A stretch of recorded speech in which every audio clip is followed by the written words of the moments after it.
Brazil, वो देश जहां 5 साल में भारत की एंट्री इतिहास लिखने वाली है। मोदी का यह दौरा सिर्फ ब्रिक्स समिट के लिए नहीं है, यह है भारत की सॉफ्ट वॉरफेयर रणनीति। पीएम मोदी ब्राजील में 4 दिनों के लिए है, 5 से लेकर 8 जुलाई तक। इस दौरान पीएम मोदी रियो में 17वें ब्रिक्स समिट में हिस्सा लेंगे और ब्राजीलिया की स्टेट विजिट पर रहेंगे। इस दौरान वे वहां के प्रेसिडेंट से मिलेंगे और कई डील्स पर साइन करेंगे। लेकिन सवाल ये कि इस दौरे से चीन की नींद क्यों उड़ी हुई है, बताएंगे आगे। लेकिन पहले ये जान लीजिए कि भारत के लिए ब्राजील क्यों खास है। तो आपको बता दें कि ब्राजील दुनिया की सबसे बड़ी 10 अर्थव्यवस्थाओं में शामिल है।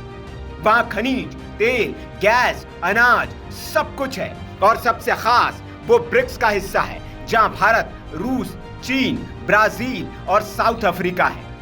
अब अगला सवाल कि पीएम मोदी यहां क्या करने गए हैं। तो पीएम मोदी ब्रिक्स की मीटिंग में हिस्सा लेने गए हैं। वहां उन्होंने ब्राजील के राष्ट्रपति से मुलाकात की। दोनों ने मिलकर फैसला लिया कि आने वाले 5 सालों में भारत ब्राजील व्यापार को दोगुना किया जाएगा।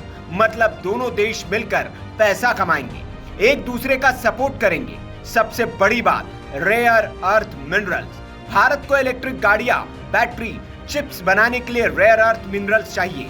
अभी तक चीन इस पर कब्जा जमाए बैठा था, लेकिन अब भारत ने ब्राजील और घाना दोनों से रेयर मिनरल्स की डील कर ली है, यानी चीन का एकाधिकार अब खत्म हो रहा है। फिर सवाल ये कि इस दौरे से चीन क्यों परेशान है। तो जवाब ये है कि चीन खुद ब्रिक्स का हिस्सा है, लेकिन भारत अब ब्राजील जैसे देशों से सीधे डील करके चीन को साइडलाइन कर रहा है। यही वजह है कि ड्रैगन यानी चीन अब बेचैन है। भारत को यह फायदा हो रहा है कि भारत अब लैटिन अमेरिका में मजबूत हो रहा है। ब्राजील से हमें सोया, तेल, खनिज और टेक्नोलॉजी मिलेगी, वहीं भारत देगा दवाइयां, ट्रेनिंग, टेक सपोर्ट और डिजिटल पेमेंट सिस्टम यानी कि यूपीआई। ये पीएम मोदी का ब्राजील में चौथा दौरा है, लेकिन पहली बार स्टेट विजिट की हैसियत से यह ऑफिशियल फॉलोअप है।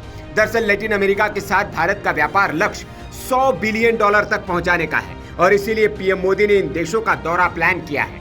वैसे ब्राजील का चीन के साथ भी मजबूत रिश्ता है। बीते महीनों में 20 बड़ी डील्स हुई है, लेकिन आज भारत यहां स्ट्रेटेजिक डील करके ड्रैगन को चौंका रहा है। इसके साथ ही ब्रिक्स में चीन का वर्चस्व कम हो रहा है और भारत, ब्राजील, अन्य ग्लोबल साउथ देश मिलकर नया संतुलन बना रहे हैं। ब्राजील के साथ रक्षा क्षेत्र, स्पेस टेक, साइबर सिक्योरिटी और साइंटिफिक कोलैबोरेशन में जोरदार समझौते होने वाले हैं, जिस पर चीन की नजर है। इधर ब्राजील में मौजूद भारतीय डायस्पोरा ने रियो में ऑपरेशन सिंदूर पर आधारित डांस करके दुनिया को संदेश दे दिया है। यह महज डांस नहीं था, विदेशी धरती से भारत की सेना शक्ति और मोरल इम्पैक्ट को दिखाने वाला एक्ट था।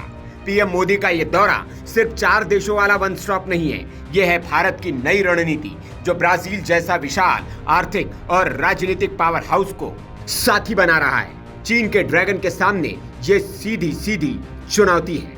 Bureau report, VK news. VK news, राष्ट्र के नाम।